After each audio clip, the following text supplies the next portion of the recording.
예수님의 오심을 기다리는 대림절 네 번째 주일입니다.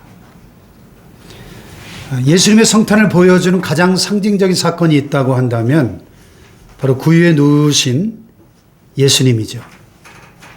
아기 예수. 베들레헴에 가보면 예수 탄생 기념교회가 있습니다.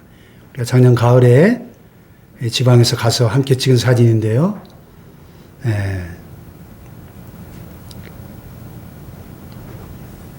이 출입문이 이렇게 허리를 숙여야만 들어갈 수 있는. 왜 저렇게 했다고 그랬죠? 주님을 만나려면 겸손히 허리를 숙여야 됩니다. 교만한 사람은 주님을 만날 수가 없기 때문에 이렇게 남녀노소 누구나 저렇게 허리를 숙이고 들어가야 됩니다. 네. 이 교회 지하에 내려가면 이런 예수님이 탄생하신 것으로 추정되는 자리가 이렇게 표시가 되어 있는데요. 작년에 갔을 때 2시간 줄을 서야 된다고 해서 포기하고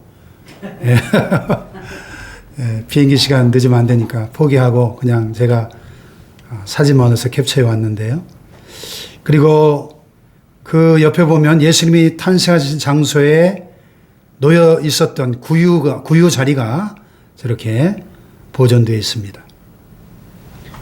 우리는 구유 그러면 우리 한국식으로 말이나 소의 먹이통을 생각하지만 예수님 시대의 주요 가축은 나귀였다고 합니다. 그래서 사실은 말구유가 아니라 나귀 구유죠. 이 나귀는 소나 말처럼 오물을 많이 남기지 않고 굉장히 온순하고 사람들하고 친근한 동물이라고 합니다. 무섭지 않고. 그래서 예수님 당시에 나귀는 주로 교통수단으로 쓰였고 사람들이 출타할 때는 반드시 함께 움직이던 동물이었다고 합니다. 그 친근한 동물이 가까이 있는 곳에 예수님이 태어나신 거죠. 근데 예수님은 거기 갓난아이로 태어나셨습니다. 이제 막 태어나 부모가 강보로 쌓아놓았습니다. 그래서 누가복음 2장 7절에 보면 맏아들을 낳아 강보로 싸서 구유에 누였으니 라고 기록하고 있습니다. 예수님께서 갓난아이로 태어나셨다고 하는 것은 사람의 몸을 입고 태어나셨다는 이야기입니다. 예수님의 일생을 보면 몸과 관련된 일생입니다. 예수님은 몸으로 태어나셨고 몸으로 사셨고 병든 몸들을 고치셨고 몸으로 죽으셨고 몸으로 부활하셨고 그리고 몸으로 승천하셨습니다. 그리고 다시 오실 재림도 너희 가운데서 하늘로 올려지신 이 예수는 하늘로 가심을 본 그대로 다시 오시리라 했기 때문에 몸을 입고 다시 오실 것입니다. 아멘 합시다. 몸을 입고 오셨다는 것이 굉장히 중요한 점입니다. 20세기 유명한 신학자 가운데 독일의 칼 바르트라는 신학자가 있습니다. 그가 그 유명한 그의 대표작 교회학이라는 책을 썼을 때 모두 13권이나 되는 대작인데요. 오늘 한 기자가 찾아와서 그에게 물었어요. 박사님 쓰신 책은 기독교 역사상 가장 위대한 책으로 평가받고 있는데요. 근데 너무 길어서 다 이해할 수 없으니 책의 핵심을 한마디로 말씀해 주실 수 있습니까? 그때 칼바르트가 이렇게 대답했습니다. God loves me, so he became man. 하나님이 나를 사랑하셔서 사람으로 오셨습니다. 할렐루야. 그렇습니다. 우리는 예수님께서 십자가에서 죽으시고 부활하셨다는 사실을 복음으로 믿지만 예수님께서 몸을 입고 오신 것도 굉장히 중요한 복음의 진리입니다. 만약에 예수님이 몸을 입고 오시지 않았다면 죽으시고 부활하실 일도 없으셨을 것입니다. 오늘 성경은 이 위대한 복음을 선포해 주고 있습니다. 태초에 말씀이 계시니라. 이 말씀이 하나님과 함께 계셨으니 이 말씀은 곧 하나님이시니라. 로고스, 태초부터 계셨던 영원한 하나님의 말씀. 그가 태초에 하나님과 함께 계셨고 만물이 그로 말미암아 지은 바 되었으니 지은 것이 하나도 그가 없이는 된 것이 없느니라. 아멘. 천지 만물을 창조하신 로고스, 그 말씀이 육신이 되어 우리 가운데 거하심에 우리가 그의 영광을 보니 아버지의 독생자의 영광이요 은혜와 진리가 충만하더라. 아멘. 이 장엄한 진리를 사도 바울도 빌립보서 2장 6절과 8절에서 이렇게 설명하고 있습니다. 같이 한번 읽어볼까요? 시작. 그는 근본 하나님의 본체시나 하나님과 동등됨을 취할 것으로 여기지 아니하시고 오히려 자기를 비워 종의 형체를 가지사 사람들과 같이 되셨고 사람의 모양으로 나타나사 자기를 낮추시고 죽기까지 복종하셨으니 곧 십자가에 죽으심이라. 아멘. 여기에 몸을 입고 오신 예수님의 복음이 잘 나타나 있습니다. 그렇다면 왜 예수님이 몸을 입고 오셨다는 것이 그렇게 중요한가? 왜 그것이 우리에게 그토록 중요한 사실인가 하는 것입니다. 요한복음 1장 14절을 다시 보면 말씀이 육신이 되어 우리 가운데 거하심에 그랬는데 말씀이 육신을 입었다. 그래서 훗날 신학자들이 이 구절을 가리켜서 성육신, 영어로 incarnation 이렇게 불렀습니다. 하나님께서 사람이 되셨다는 것입니다.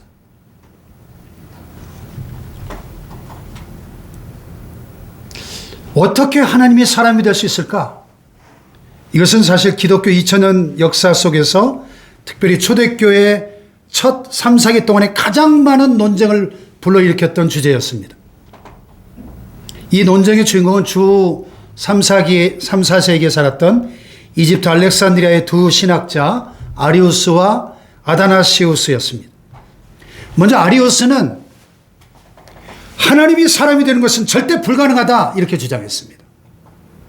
왜냐하면 하나님에게는 우리 인간과는 전혀 다른 절대적 초월성과 신성이 있고 또 세상으로부터 너무 멀리 떨어져 계시기 때문에 만약에 하나님이 사람이 되신다면 그분이 가지고 있는 영원성, 절대성, 신성은 깨어지고 만다 하는 것입니다.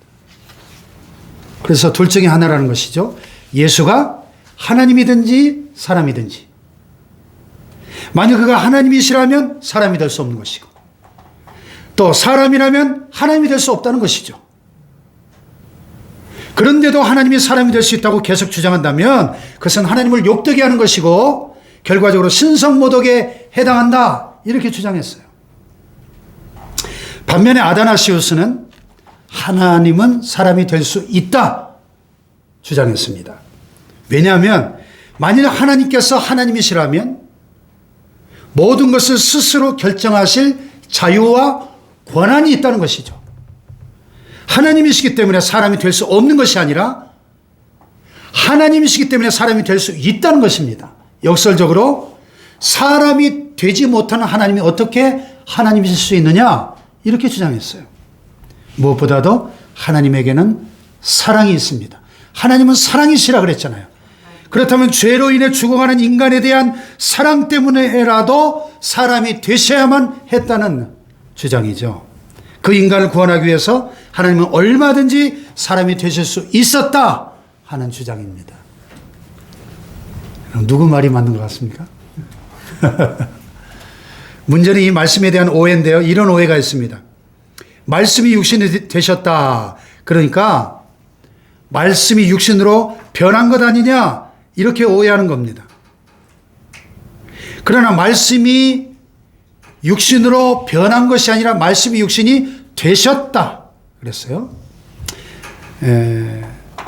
영어성에 보면 The word became flesh예요.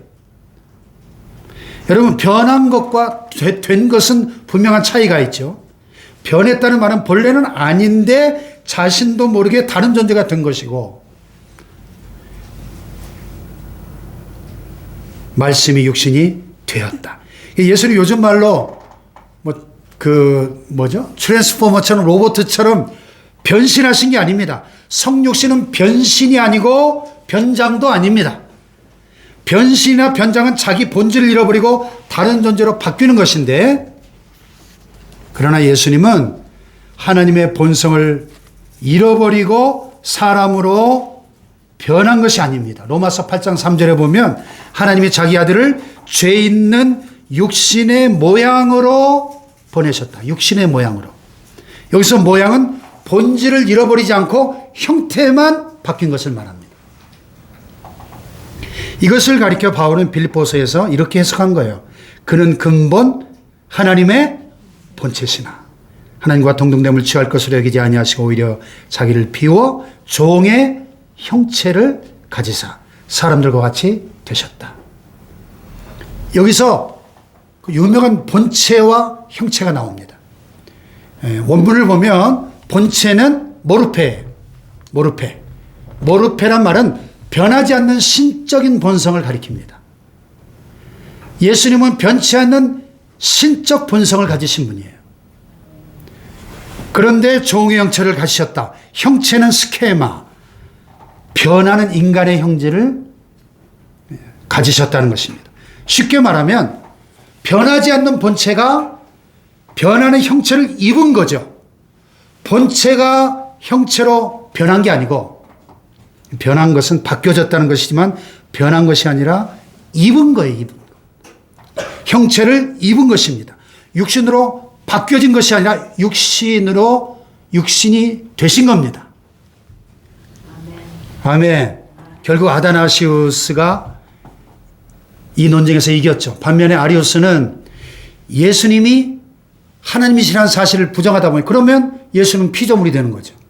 예수님은 피조되었고 유한한 본성을 지녔다, 이렇게 주장하는 사상으로 초기 교회의 정통교리에 도전하는 주요 이단으로 비난을 받게 되었고, 주 325년 5월에 열린 니케아 공의회가 아리우스를 이단자로 정죄합니다. 왜냐하면 예수님께서 하나님과 똑같은 신성을 지녔다는 이 사도들의 신경에 서명하는 걸 거부했거든요. 그리고 그것이 교리적으로 확정된 것이 주 451년 칼케돈 회의였습니다. 지금의 터키 지방의 소아시아 칼케돈이라는 곳에서 열린 회의에서 예수님의 인성과 신성을 최종적으로 이렇게 정리한 겁니다. 한번 같이 읽어볼까요? 시작. 예수님에게서 신성과 인성은 분리되지 않으며 완전한 하나님이시며 완전한 인간으로서 말씀이 육신을 입고 이 땅에 오셨다. 아멘입니까? 네.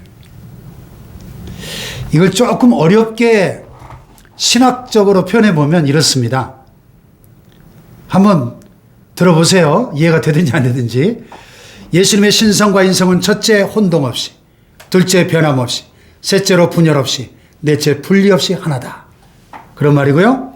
또 예수님이 완전한 신이시며 완전한 인간이라는 것은 우리의 모든 구원은 하나님에게서 나오고 우리 구원의 처소는 사람에게 있다는 것을 의미한다. 또 예수님이 완전한 하나님이시기에 우리를 구원하실 수 있고, 예수님이 완전한 인간이시기에 그분을 통해 우리가 구원받을 수 있다. 여러분 그렇게 믿습니까? 네. 근데 그 이후에 이단들이 많이 나왔어요. 오늘날까지도. 지금까지의 모든 이단들은 바로 예수님의 신성과 인성에 대한 오해로부터 나온 것입니다. 대표적인 이단이 여호와의 증인이죠. 여호와의 증인은 아리우스의 후예들입니다. 예수님의 신성을 부인해요. 예수님이 하나님이시라는 사실을 부인합니다. 예수님이 피조되었다고 주장합니다. 여호와의 증인들 만나서 대화해 보면. 그러나 하나님이 몸을 입고 예수님으로 오셨다는 것을 부인하면 이단입니다. 요한일서 4장 2절의 말씀과 같죠. 요한일서 4장 2절에 보니까 예수 그리스도께서 육체로 오신 것을 시인하는 영마다 하나님께 속한 것이요, 예수께서 육체로 오심을 부인하는 영은 적그리스도의 영이다, 이렇게 분명히 말씀하고 있습니다. 아멘. 예수님이 육체로 오셨습니다. 그것을 믿고 시인하게 하는 분이 성령님이십니다. 아멘. 그러므로 우리는 저 구만리장처럼 먼 하늘에 홀로 신으로 남아 계시는 이상한 하나님을 믿는 것이 아니라 베들레헴 구유에 사람으로 오신 하나님 예수님을 믿습니다. 할렐루야. 예수님이 몸으로 오셨듯이 우리도 몸을 가지고 살아가는 존재입니다. 갈라디아서 2장 20절 그 유명한 신앙 고백의 중간에 보면 이제 내가 어디에 산다 그랬어요? 육체 가운데 사는 것은 이렇게 바울이 고백했어요. 이 갈라디아서 2장 20절 크게 두 부분으로 나눌 수 있는데 앞부분은 우리가 영적으로 누구인가 우리의 정체성 내가 그리스도와 함께 어떻게 됐어요? 십자가에 못 박혔다. 이렇게 고백합니다. 그리고 뒷부분은 우리가 왜 사는가를 말하고 있습니다. 이제 우리 사는 목적이 뭐예요? 나를 사랑하사 나를 위하여 자기 자신을 버리신 하나님의 아들을 믿는 믿음 안에서 사는 것이다. 아멘. 그리고 그 중간에 이제 내가 육체 가운데 사는 것은 이 고백이 들어있는 것입니다. 그러니까 내가 예수님과 함께 십자가에 못 박혀 죽었다는 거예요. 나의 옛사람, 죄악된 자아가 예수님이 죽으실 때 같이 죽었다는 것입니다. 예수님 몸으로 죽으실 때 나의 옛사람도 죽었습니다. 그리고 이제 예수님이 우리 안에 새 사람 된 우리 안에 살아계실 때 우리 몸 안에 사시는 겁니다. 아멘. 우리가 하나님의 아들 예수님을 믿을 때 우리 몸으로 믿습니다. 우리 몸이 중심입니다. 예수님이 죽으신 것도 예수님이 내 안에 사시는 것도 우리가 예수님을 위해 사는 것도 철저하게 몸 안에서 이루어지는 겁니다. 이 몸은 예수님께서 우리 안에 거하시는 공간이요 예수님께서 우리를 통해 일하시는 통로입니다. 몸이 없이는 우리가 아무것도 할 수 없는 거예요. 여러분이 몸을 가지고 사는 존재임을 믿습니까? 예, 우리가 몸을 가지고 산다는 이 말에 몇 가지 의미가 있는데 첫째로 몸을 가지고 산다는 말은 우리가 우선 육체의 한계 속에 갇혀서 산다는 뜻이 있어요. 창세기 2장 7절에 보면 하나님 우리를 창조하실 때 땅에 흙으로 사람을 지으시고 그랬어요. 자, 흙이 어떻습니까? 흙은 약합니다. 잘 부서집니다. 근데 히브리 원문에 보면 그냥 흙도 아니고 하아담 아파르 마른 흙에 있는 먼지 티끌이라는 뜻이에요. 사람의 본질이 뭐냐? 먼지입니다. 티끌입니다. 장례식 때 화장터에 가보면 하얀 연기가 모락모락 올라가고 그리고 결국 한 줌의 재가 되어 나옵니다. 사람은 누구나 흙의 먼지요 재라는 것입니다. 12세기 성자 성 프란시스코가 죽음이 임박하니까 자기 몸을 흙 위에 뉘어달라고 부탁하더니 그 위에다가 재를 뿌려달라고 그랬어요. 그리고 말했습니다. 프란시스코는 재다. 모든 것이 다 재다. 그리고 하나님께로 돌아갔습니다. 이것이 우리가 육체 가운데 산다는 말의 의미입니다. 아멘. 근데 또 한 가지가 있어요. 우리가 이 몸을 가지고 산다는 것은 몸이 육체의 한계 안에 갇혀 산다는 의미만 있는 게 아니라 이 몸이 소중하다는 의미가 있어요. 창세기 1장에서 아주 중요한 사실이 있는데 하나님의 모든 만물을 다 무엇으로 창조하셨죠? 말씀으로 창조하셨죠. 빛이 있으라, 하늘이 있으라, 바다와 육지가 생겨라, 말씀으로 창조하셨어요. 그런데 사람을 창조하실 때는 무엇으로? 하나님께서 손수 창조하셨습니다. 손으로 직접 만드셨습니다. 그래서 우리 인간만 유일한 수제품이에요. 수제품, 홈메이드. 예. 그리고 인간을 만드시고 나서 뭐라 그랬어요? 보시기에 심히 좋았더라. 아멘.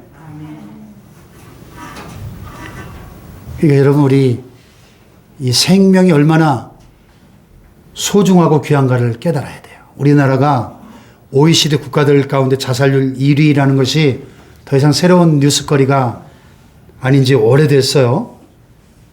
지금 수십 년째 OECD 국가 중 1위입니다. 한 해 평균 10,000명에서 15,000명이 자살합니다. 코로나 경제 위기로 앞으로는 자살이 더 급증하지 않을까 염려됩니다. 그러나 자살하면 안 됩니다. 우리는 이 땅에 몸과 함께 살도록 창조되었어요. 그러므로 자살은 하나님의 창조의 질서를 깨트리는 중죄라는 사실을 알아야 됩니다. 몸을 소중히 여긴다는 말은 몸을 함부로 학대하지 말아야 된다는 뜻도 있습니다.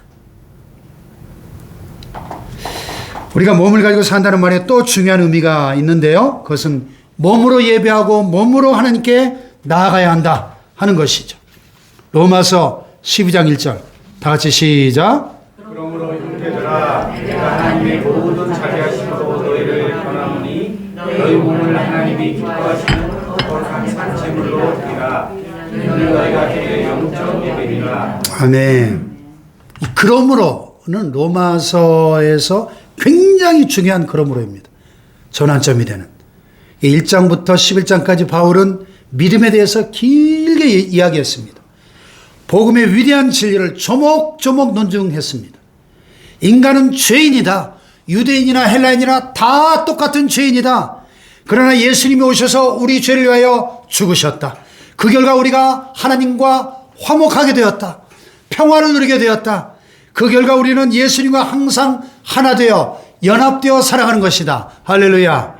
그리고 12장에 와서 그러므로예요. 그러므로. 다 같이 그러므로. 어떤 점에서 그러므로인가 했더니 너희 몸을 어떻게 해요? 하나님이 기뻐하시는 거룩한 산제물로 드리래요. 이것이 너희가 드릴 영적 예배라고 말씀합니다. 몸을 들여 예배하라는 거예요. 결국 예배까지 오려고 이렇게 길게 말했던 것입니다. 로마서 1장에서 11장까지 그 긴 말씀의 결론은 몸으로 예배하라는 것입니다. 몸으로. 아멘. 몸으로. 그렇습니다. 모든 신학과 교리와 믿음은 결국 이 한 목표를 향해 움직이는 것입니다. 예배입니다. 예배. 몸으로 드리는 예배. 온몸으로 드리는 산제사입니다. 할렐루야. 이것이 우리의 삶이요, 존재요, 가장 중요한 목적인 것입니다. 어떻습니까? 여러분 진정한 예배자로 살아가고 계십니까? 예배가 여러분 삶의 신앙생활의 최고의 가치요 목표입니까? 모든 교리와 신학과 직분의 결국은 예배 드리는 것임을 믿습니까, 여러분? 근데 예배는 어떻게 드려야 된다고요? 몸으로 드려야 한다는 것입니다. 몸으로. 몸이 안 가는데 나는 마음으로 예배 드린다. 새빨간 거짓말입니다. 예배의 타락이 바로 여기서 일어나는 거예요. 교회에 나와서 몸을 들이지 않으면서 집에서 CTS, CBS 보면서 잠옷바람으로 예배하고 헌금은 온라인 계좌로 쏘고 그것이 과연 하나님이 원하시는 진정한 예배인가 심각하게 질문해야 돼요. 더욱이 코로나 상황이 핑계대면서 이제는 스마트폰으로 들여다보면서 그나마 여러분 끝까지나 봅니까?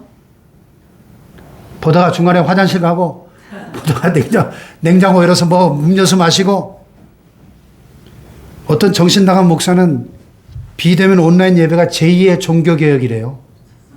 무슨 얼어 죽을 종교개혁입니까? 예배 같지도 않은 예배, 엉터리 예배 드리면서 무슨 종교개혁이에요, 그게? 말이 되는 소리입니까, 그게?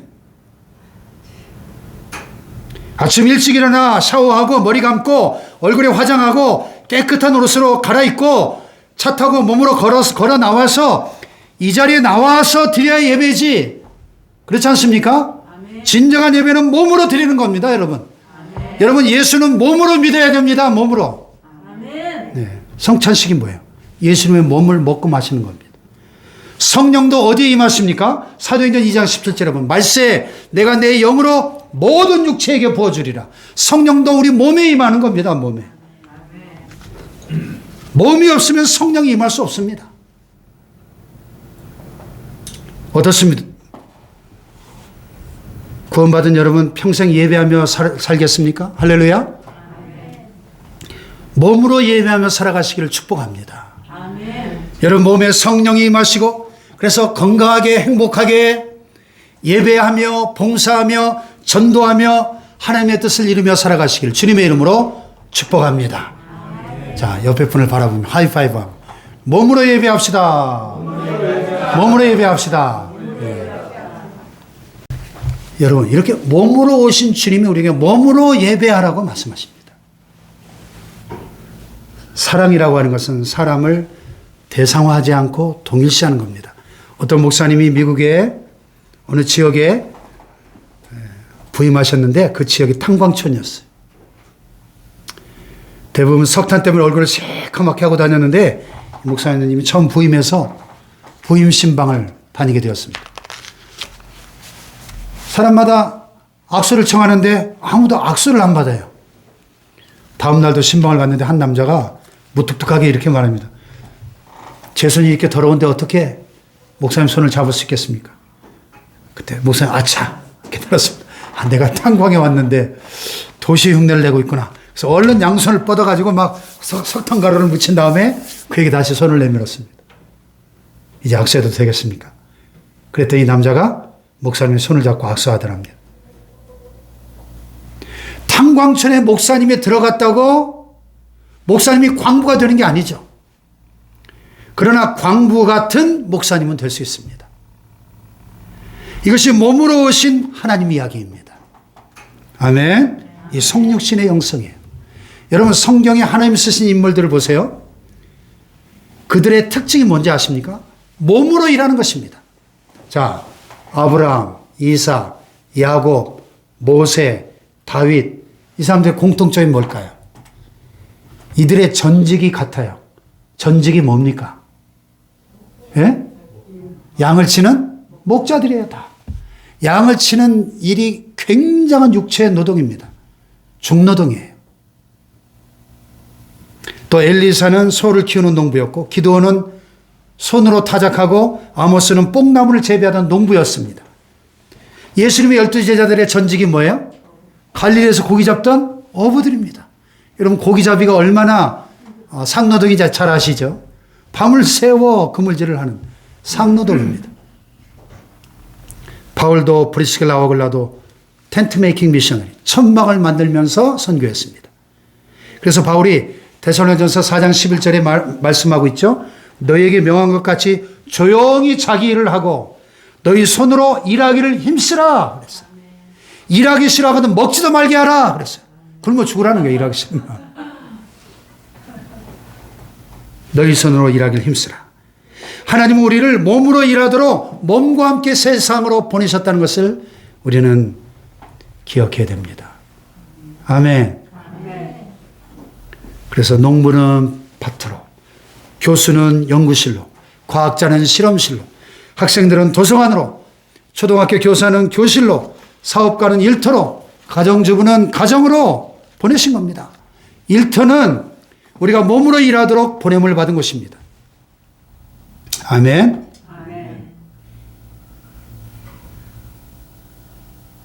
몸이 가야 일이고 몸이 일해야 하나님의 일입니다. 하나님이 예수님을 하나님의 몸으로 이 땅에 보내신 것처럼 예수님도 우리를 예수님의 몸으로 세상에 보내시는 겁니다. 아멘 합시다. 교회 봉사도 몸으로 하는 거예요. 여러분 한번 생각해 보세요. 교회 와서 화장실 청소하고 땀 흘리면서 청소하는 사람이 교회를 사랑하겠습니까? 아무것도 안 하고 왔다 갔다 하는 사람이 교회를 더 사랑하겠습니까? 누가 더 사랑할까요? 전도는 어떻습니까? 전도도 몸이 가야 되는 겁니다. 전도할 때 반드시 두 가지가 따라가야 되는데 시간과 몸이 따라가야 돼요. 시간을 내고 몸이 가야 전도입니다. 아멘. 여러분 선교도 몸으로 하는 거 아닙니까? 우리나라 최초의 선교자 토마스 목사님, 영국 웨일스에서 태어나서 27살에 대동강변에서 칼에 맞아 순교합니다. 몸으로 왔고 몸으로 죽었습니다. 최초의 선교사 언더우드 아펜셀러도 인천 제물포에 몸으로 왔습니다. 몸으로 오신 하나님 예수님의 몸을 먹고 생명을 얻게 된 우리가 예수님의 몸인 교회를 사랑하며 봉사자로 살다가 예수님의 몸이 되어서 세상에 나가서 전도자로 선교사로 살다가 마지막에 하나님 나라에 들어간다면 그보다 가치 있고 위대한 일이 어디 있겠습니까? 할렐루야. 그런데 가장 위대한 일이 하나 더 남아있어요. 그래서 우리의 최후의 승리, 부활의 사건도 몸으로 한다는 거예요. 몸으로. 고린도전서 15장 51절에 보니까 한번 같이 읽어볼까요? 시작. 우리가 다 잠잘 것이 아니요 마지막 나팔에 순식간에 홀연히 다 변화하리라. 아멘입니까? 아멘. 마지막 나팔에 우리 주님의 재림 나팔 소리가 울려 퍼질 때 하나님의 나팔과 천사장의 소리와 호령과 함께 주님 공중에 강림하실 때 우리가 순식간에 홀연히 다 변화할 것이다. 순식간에. 엔 아토모입니다. 헬라어로. 여기서 아톰이란 말이 나왔어요. 아톰. 원자입니다. 더 이상 쪼갤 수 없는 가장 작은 것. 예수님이 이 땅에 다시 오실 때 우리는 순식간에 눈 깜짝할 사이에 변화될 것이다. 부활하고 변화되어서 들림받는 것입니다. 아멘. 어떻게 변화됩니까? 고린도전서 15장 42절. 다 같이 시작. 죽은 자의 부활도 그와 같으니 썩을 것으로 심고 썩지 아니할 것으로 다시 살아나며 약한 것으로 심고 강한 것으로 다시 살아나며 육의 몸으로 심고 신령한 몸으로 다시 살아나며 육의 몸이 있은즉 영의 몸도 있느니라. 아멘. 여러분 이 말씀을 정말 믿으십니까? 아멘. 성경이 말씀하는 우리 몸의 최후 상태, 썩지 아니할 몸으로, 강한 몸으로, 신령한 몸으로, 영광스러운 몸으로, 부활의 몸으로 영생을 누리게 될 줄로 믿습니다. 아멘. 할렐루야. 우리가 이 땅에 사는 동안은 육체의 한계 속에 갇혀 있기 때문에 때로 아프기도 하고 또 병원에 가야 되고 또 다치기도 하고 또 상처도 받고 그러다가 결국 늙어 죽을 것입니다. 그러나 우리 주님 오시는 날 그리스도 안에서 죽은 자들이 먼저 살아나고 부활하고 그 후에 살아남은 우리도 순식간에 홀연히 변화되어서 영생하는 부활의 몸으로 변화되어 주님과 함께 영생을 누리게 될 줄로 믿습니다. 아멘. 할렐루야. 아멘. 바로 이것이 거룩한 성탄절에 하나님이신 그분이 몸을 입고 이 땅에 오신 이유인 것입니다. 이 성탄의 축복이 저와 여러분에게 함께 하시기를 주님의 이름으로 축복합니다.